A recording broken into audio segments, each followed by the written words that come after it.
जय हिंद, वंदे मातरम, भारत माता की जय। राष्ट्र गौरव में हम बात करते हैं कैसे हम मानवता को, इस देश को, दुनिया को बचा पाएं, कैसे भारत को हम विश्व गुरु बना पाएं, स्वस्थ बना पाएं, समृद्ध बना पाएं। और इन सारे कामों को करने के लिए आज मानवता के सामने जो सबसे बड़ी चुनौती है वो चुनौती है स्वास्थ्य की चुनौती।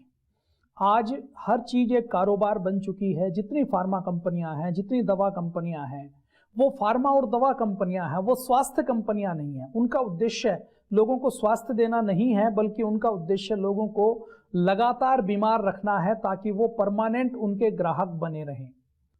तो ये फार्मा कंपनी लोगों को बीमार करती हैं। एक दवा खाओ तो 4 नई बीमारियां लगती हैं। आज हम आपके सामने जो बात करने वाले हैं वो बहुत गंभीर है। इतनी गंभीर है कि ये फार्मा कंपनी जो अपने आप को ये कहती हैं कि हम दुनिया की सबसे अच्छी रिसर्च करते हैं, हम लोगों को स्वस्थ बनाने का काम करते हैं, हम लोगों के स्वास्थ्य के ठेकेदार हैं, स्वास्थ्य के जिम्मेदार हैं, ये फार्मा कंपनी लोगों को नशेड़ी बनाने का काम करते हैं। और नशा भी किस प्रकार का? आपने नशे में गुटखे का, तंबाकू का, शराब का नाम सुना होगा, लेकिन इस गुटखे, तंबाकू, शराब, भांग, धतूरे से भी जो खतरनाक नशा है वो नशा माना जाता है कोडीन का, कोकीन का, चरस का, हेरोइन का, मार्फिन का, अफीम का। ये अफीम के जितने सहयोगी प्रोडक्ट हैं, इन सबको खिलाकर लत लगाने का काम केवल कारोबार के नाम पर फार्मा कंपनियां करती हैं। और ये मेरा कहना नहीं है।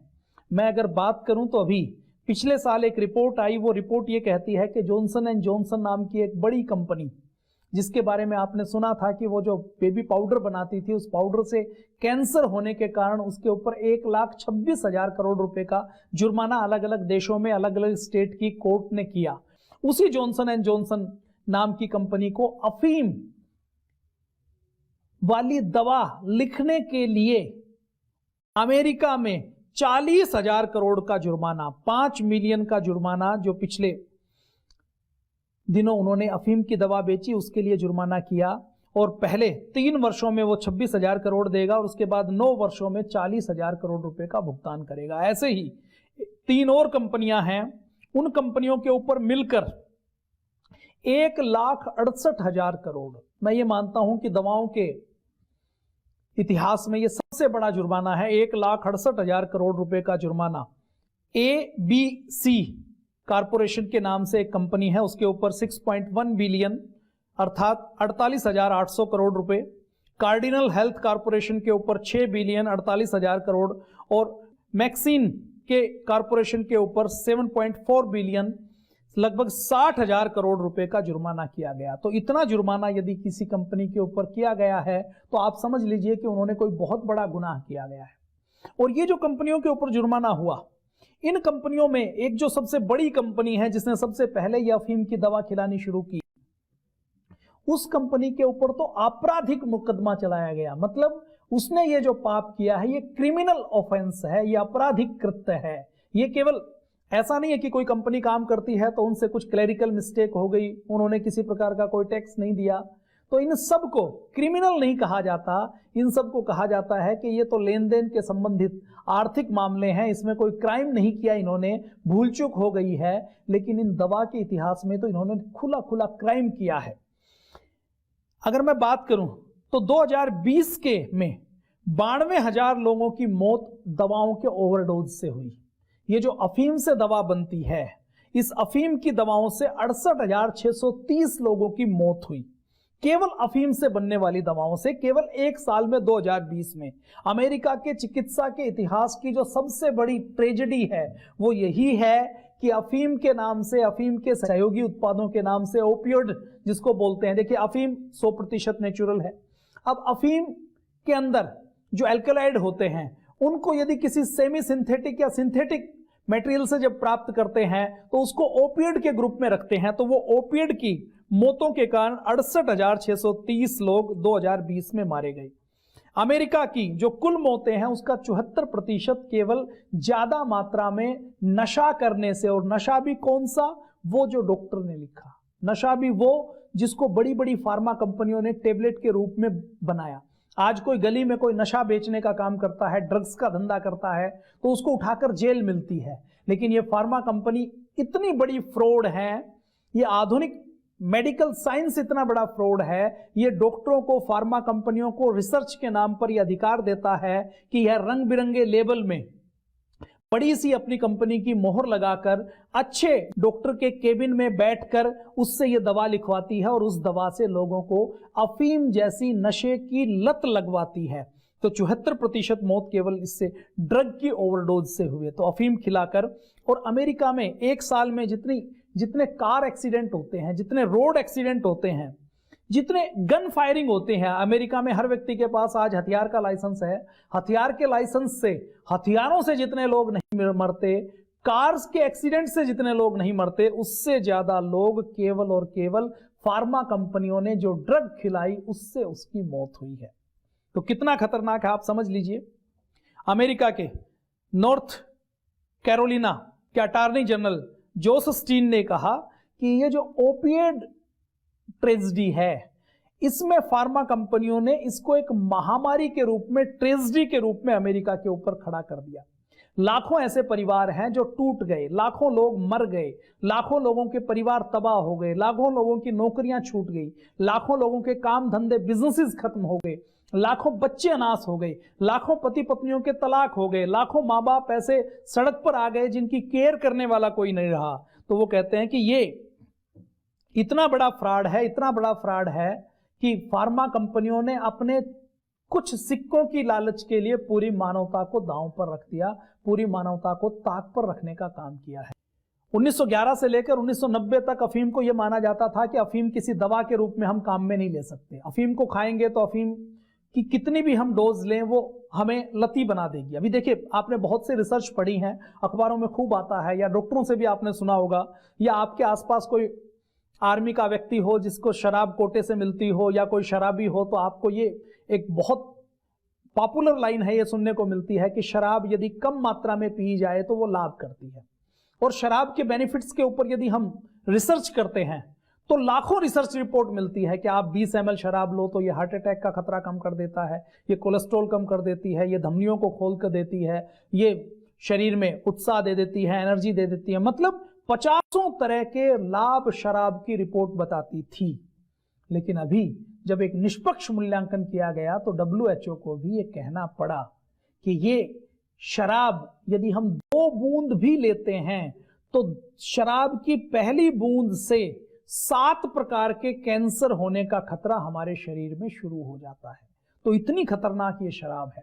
तो ऐसे ही अफीम के बारे में 2011 से लेकर 2019 तक ये माना जाता था कि ये कोई खतरा पैदा नहीं करती, इससे कोई ज्यादा मोटा नुकसान नहीं होता, और ये खतरा पैदा करती है, ये नशा पैदा करती है, इससे नुकसान होता है। तो 1911 से लेकर 1990 तक इसको किसी चिकित्सकीय प्रयोग में ज्यादा प्रयोग नहीं करते थे। 1990 में जब लोगों के अंदर दर्द बढ़ने लगे, जो आधुनिक जीवन शैली के कारण वात रोग बढ़े, अलग अलग प्रकार के अर्थराइटिस बढ़े, अलग अलग प्रकार के पेन बढ़े, तो फार्मा कंपनियों ने देखा कि इस पेन को मैनेजमेंट करने के लिए यदि हम अफीम से हेरोइन, मार्फिन, कोडीन या सिंथेटिक अफीम से, अफीम तो चलो महंगी पड़ती है, इसको यदि सिंथेटिक बना लिया जाए, जो हमारे ब्रेन के रिसेप्टर के साथ उनको एक्टिवेट कर कर दर्द की अनुभूति को खत्म करने का काम करें, तो हम दर्द के, पेन मैनेजमेंट के ये जो लाखों डॉलर का बाजार है, इसके ऊपर कब्जा कर सकते हैं। तो उन्होंने 1990 के दशक में इसकी दवा बनानी शुरू की।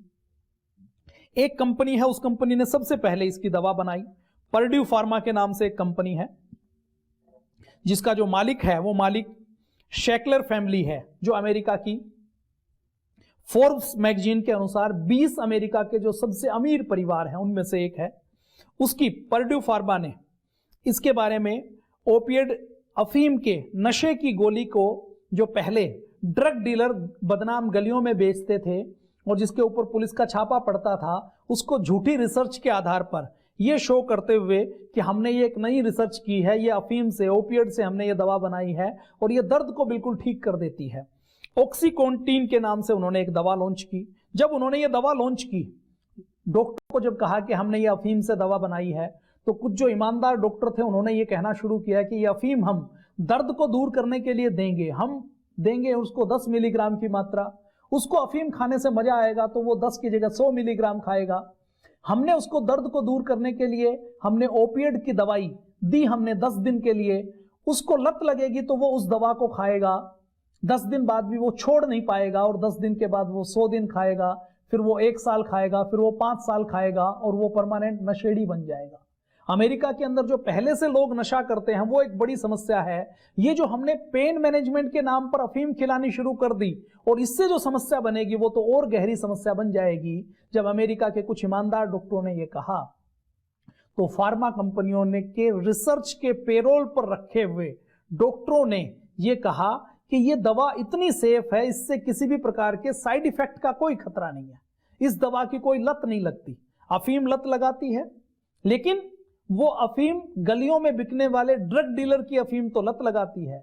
लेकिन अगर उसी अफीम को कोई फार्मा कंपनी अपने महंगे रैपर में रखकर गली में वो अफीम, वो ड्रग्स, मान लीजिए 20 रुपए की एक गोली मिलती है और उसको वो 200 रुपए की एक गोली बेचता है फार्मा कंपनियों को, फार्मा कंपनी रिसर्चर को कमीशन देकर, डॉक्टर को कमीशन देकर, तो उस वो लत नहीं लगाती, वो नशा नहीं, वो नशे की जगह वो अमृत की गोली बन जाती है। ये कह के पर्ड्यू फार्मा ने बेचना शुरू किया, और बेचना शुरू किया तो पर्ड्यू फार्मा का टर्नओवर हर साल डबल होता चला गया। हर साल वो कंपनी बड़ी कंपनी बनने लगी। 1911 से लेकर 1990 तक जिस अफीम को बहुत कम प्रयोग किया जाता था, यह माना जाता था कि केवल बहुत रेयर से रेयर केस में इसका प्रयोग करना है।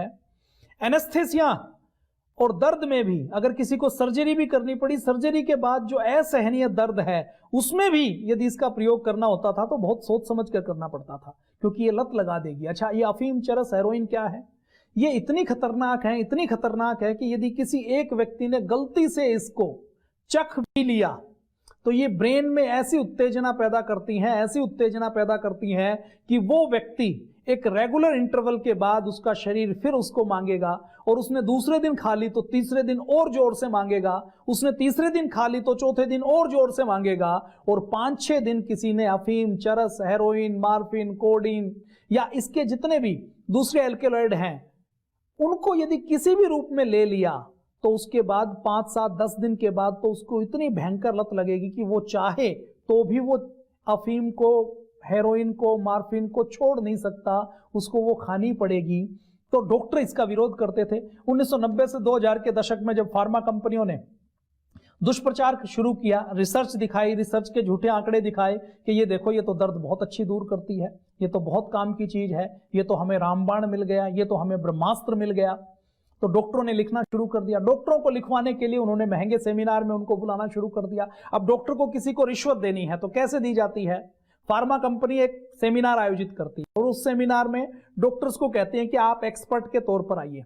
डॉक्टर एक्सपर्ट के तौर पर आता है। डॉक्टर 1 घंटे में कमाता 1000 रुपए है, उसको 50,000 रुपए दे दिए जाते हैं, 1 लाख रुपए दे दिए जाते हैं कि ये 1 लाख रुपए आप रखो, ये 1 लाख रुपए लेकर आपको कम से कम 1 करोड़ रुपए की हमारी ये जो घटिया दवा है, इस दवा को प्रेस्क्राइब करने का आपको काम करना है। फिर डॉक्टरों को कहता है कि फैमिली के साथ हम आपको ये ट्रेवल कार्ड देते हैं, ये गिफ्ट वाउचर देते हैं, हमने अपने कंपनी के ब्रांड प्रमोशन की ओर से, मार्केटिंग डिपार्टमेंट की ओर से आपके लिए हमने सिंगापुर में, यूएस में, यूके में, किसी दूसरे देश में आपके हॉलीडेज बुक करवा दिए हैं, आप फैमिली के साथ वहां पर घूमने जाओ।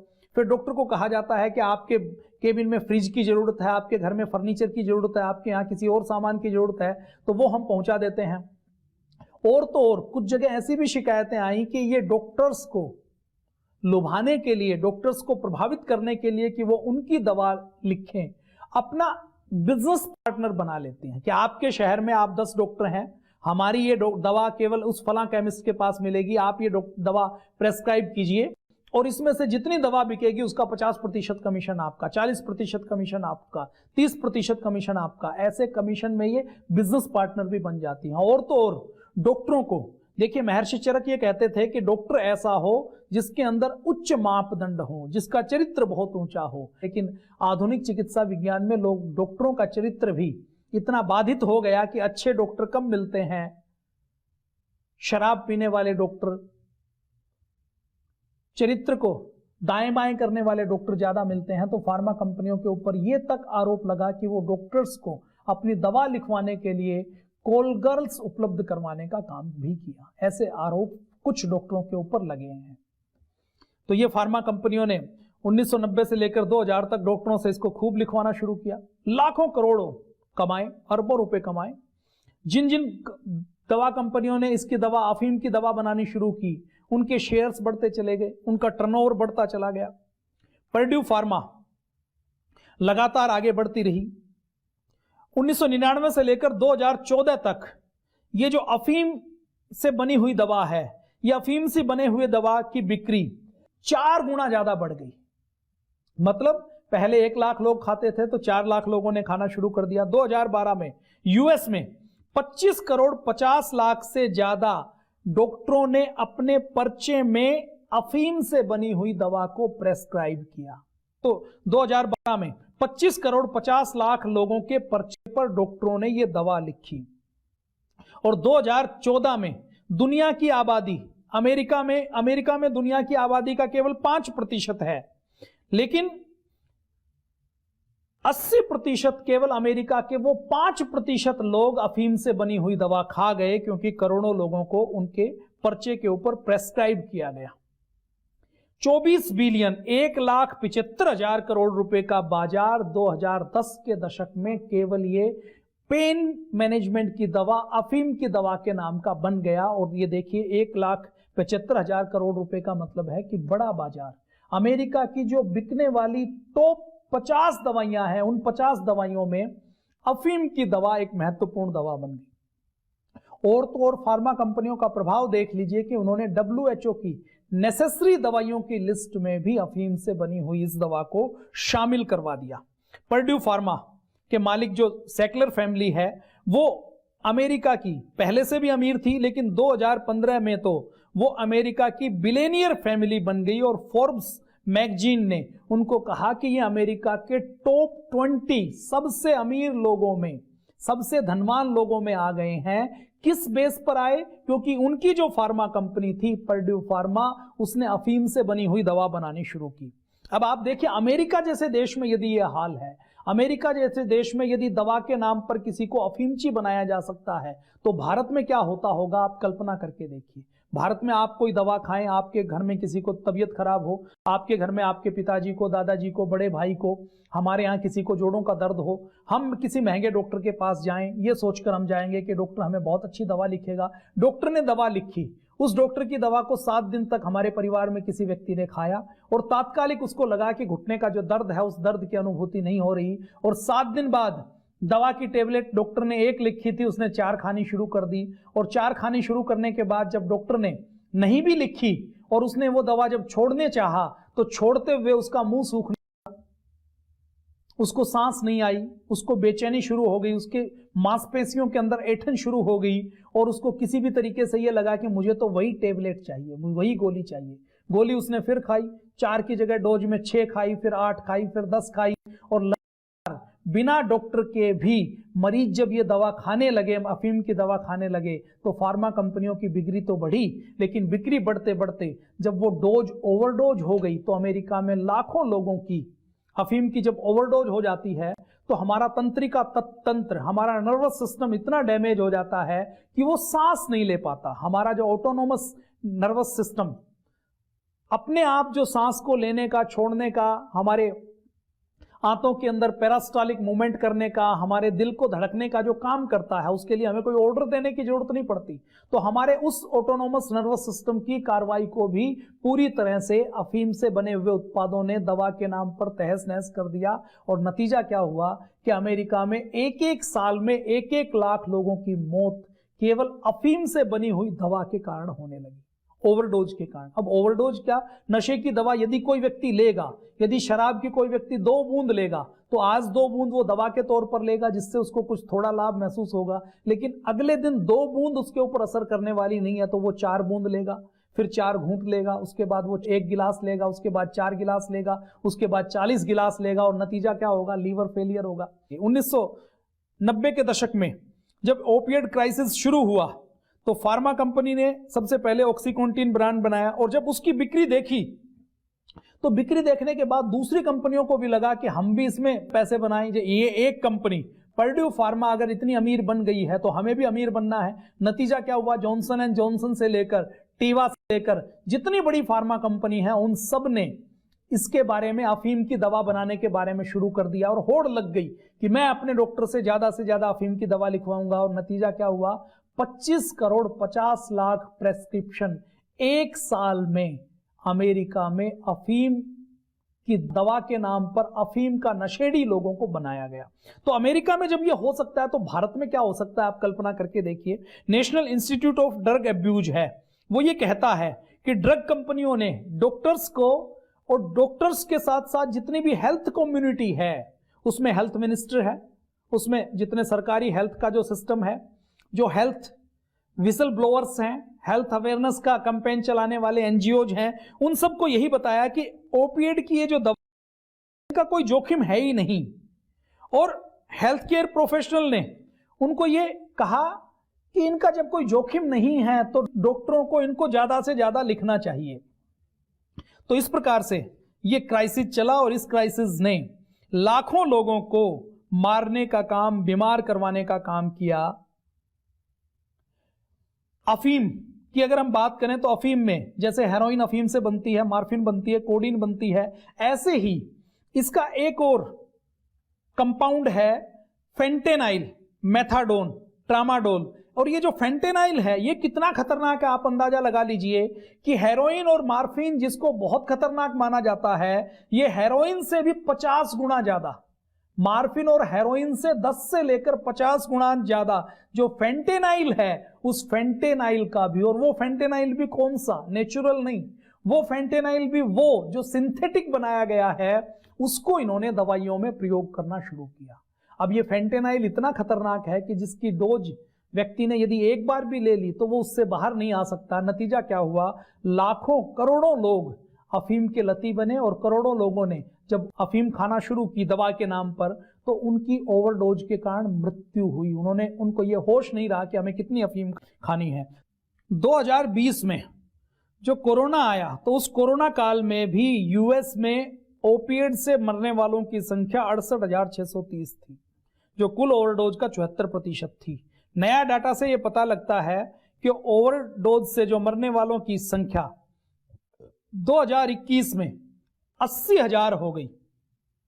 सिंथेटिक ओपियोड जिसमें मुख्य रूप से जो फेंटेनाइल जिसकी हमने चर्चा की ना, जो मॉर्फिन और हेरोइन से 10 से लेकर 50 गुना ज्यादा नशा करने का काम करता है, ज्यादा हानिकारक है, उससे लेकर कोकीन से लेकर इन सब से जो मौतें हुई 2020 से लेकर 2021 में लगभग 20,000 मौतें बढ़ गई।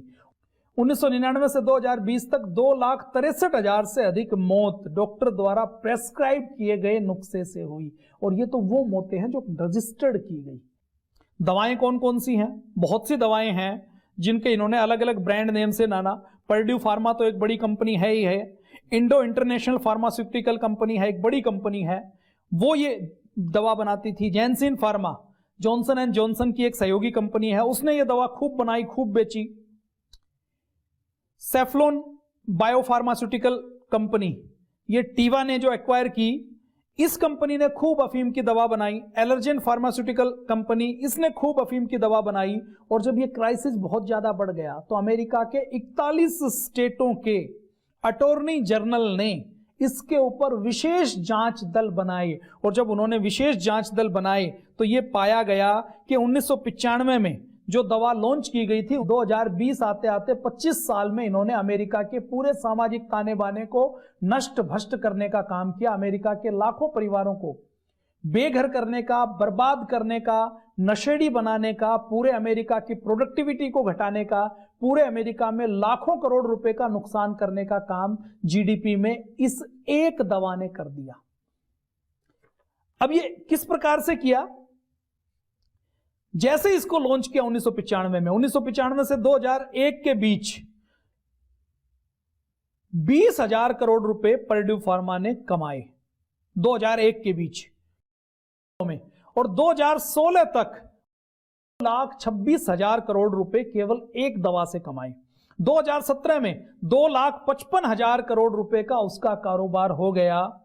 और अमेरिका की एक पत्रिका है द न्यू यॉर्कर, वो 2017 में एक लेख लिखती है और उसमें कहती है कि ये जो अमेरिका का सबसे जो अमीर परिवार है, इस अमीर परिवार के अमीरी में ये जो दवा बनाई गई है अफीम से, इसका एक बड़ा हाथ है। पर्ड्यू फार्मा के ऊपर सबसे पहले 80 करोड़ रुपए का जुर्माना लगाया गया। उसके बाद 80 करोड़ रुपए के बाद फिर उसके ऊपर 4800 करोड़ रुपए का जुर्माना लगाया गया। पर्ड्यू फार्मा के अध्यक्ष, कंपनी के जो प्रेसिडेंट है माइकल फ्रीडमैन, उनके जो वकील हैं जो केस लड़ रहे थे हार्वर्ड आर उडेल, और उनके जो सीएमओ मुख्य चिकित्सा अधिकारी थे पाल डी गोल्डनहैम, इनको जब कोर्ट में पेश किया गया और इन्होंने जब झूठे तर्क दिए, झूठे दावे किए, तो इनके ऊपर क्रिमिनल चार्जेस लगाए गए। और क्रिमिनल चार्जेस लगाने के ऐसे एग्जाम्पल बिजनेस कंपनियों में बहुत कम होते हैं। बहुत बड़ा फ्रॉड जब होता है तो ऐसे क्रिमिनल चार्जेस लगाए जाते हैं। तो इनके ऊपर 376 रुपए का जुर्माना कंपनी के प्रेसिडेंट के ऊपर लगाया गया। वकील के ऊपर भी 152 करोड़ रुपए का जुर्माना लगाया गया और 64 करोड़ रुपए का जुर्माना उनके जो चीफ साइंटिस्ट थे, जो सीएमओ थे, उनके ऊपर लगाया गया। उसके बाद अक्टूबर 2007 में केंटुकी स्टेट कोर्ट ने उनके ऊपर जुर्माना लगाते हुए उनको कहा कि आपको 192 करोड़ रुपए का जुर्माना भरना है। और ये जो तीनों शीर्ष अधिकारी हैं, इनके ऊपर अमेरिका की कोर्ट की ओर से गुंडागर्दी का आरोप लगाया गया। इनके ऊपर यह कहा गया कि आपने केवल कोई गलती से क्राइम नहीं किया, आपने तो बहुत बड़ा अपराध किया है और आपने तो गुंडागर्दी करने का काम भी किया है कि अपराध करने के बाद अपराध को स्वीकार नहीं करना। तो 400 घंटों की उनको कम्युनिटी की सेवा करने का, मतलब कम्युनिटी सामुदायिक केंद्र में, किसी समाज सेवा के केंद्र में झाड़ू लगाने का, बर्तन साफ करने का, वहां रोगियों की सेवा करने की पनिशमेंट दी गई। अमेरिका के इतिहास में यह बहुत रेयर मामला है, बहुत कम मामलों में ऐसी सजा दी जाती है। 2019 में पर्ड्यू फार्मा को ओक्लाहोमा, जो एक स्टेट है यूएस की, उसमें 2160 करोड़ रुपए का जुर्माना लगाया गया।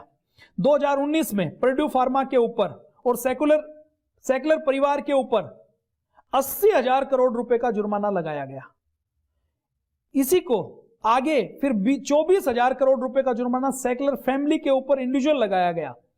कंपनी के ऊपर 12,000 करोड़ रुपए का जुर्माना अलग से लगाया गया। अगर मैं बात करूं तो ये जो पर्ड्यू फार्मा है, इस केवल पर्ड्यू फार्मा के ऊपर लगभग 64,000 करोड़ रुपए का जुर्माना अक्टूबर 2020 तक घोषित कर दिया गया था। 64,000 करोड़ रुपए का जुर्माना पर्ड्यू फार्मा के ऊपर, 40,000 करोड़ रुपए का जुर्माना जॉनसन एंड जॉनसन के ऊपर और 1,68,000 करोड़ रुपए का जुर्माना 3 कंपनियों पर, जिसमें एबीसी कॉर्पोरेशन के नाम से एक कंपनी, कार्डिनल हेल्थ के नाम से एक कंपनी और मैक्सेन के नाम से एक कंपनी है, उसके ऊपर 1,68,000 करोड़ रुपए का जुर्माना लगाया गया। तो अब आप कल्पना करके देखिए कि यदि अमेरिका जैसे देश में ये पूरे समाज को बीमार बना सकती हैं, नशेड़ी बना सकती हैं, तो बाकी देशों में ये क्या करती होंगी, कितना बड़ा नुकसान ये करती होंगी। ये हमने फार्मा कंपनियों के पापों के बारे में केवल एक चर्चा की कि एक दवा से यदि इनको लाभ हो तो ये पूरी मानवता को नशेड़ी बना सकते हैं, बीमार बना सकते हैं, आत्महत्या के लिए उकसा सकते हैं, परिवारों को तोड़ सकते हैं, कारोबार को तहस नहस करवा सकते हैं, लोगों को निकम्मा बना सकते हैं, लोगों को नशे में उकसाकर उनको जोम्बी की तरह बना सकते हैं। वो देखिए, नशे में जब कोई व्यक्ति होता है तो उसकी आत्मा, उसका विवेक काम नहीं करता और वो व्यक्ति एक चलता फिरता भूत, प्रेत, घोस्ट, जोम्बी बन जाता है और उसके लिए परोपकार, सदाचार, सहयोग, प्रेम, करुणा, मुदिता, ये सब शब्द गौण हो जाते हैं और वो केवल पाप और क्राइम करने का काम करती है। तो ये फार्मा कंपनी केवल कारोबार नहीं करती, कारोबार के नाम पर बहुत बड़ा अत्याचार करने का काम करती है। तो आज के लिए इतना ही। जय हिंद, वंदे मातरम, भारत माता की जय।